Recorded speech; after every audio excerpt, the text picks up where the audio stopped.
সরকারের ভ্যাট ও সম্পূরক শুল্ক বৃদ্ধির সিদ্ধান্তে দেশের সার্বিক অর্থনীতির উপর নেতিবাচক প্রভাব ফেলবে বলে মনে করছেন ব্যবসায়ীরা।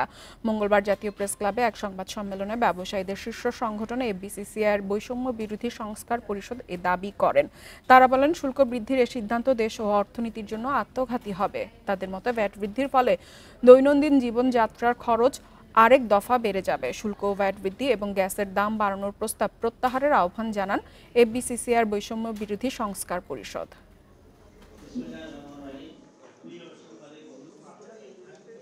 দেশের সাধারণ মানুষের কথা বিবেচনা নিয়ে এবং দেশের স্বাভাবিক অর্থনৈতিক কার্যক্রমকে ত্বরান্বিত করার লক্ষ্যে মূসক ও সম্পূরক শুল্ক বৃদ্ধির সিদ্ধান্তকে পুনর্বিবেচনার জন্য সরকারের প্রতি ব্যবসায়ী সমাজের পক্ষ থেকে আহ্বান জানাচ্ছি।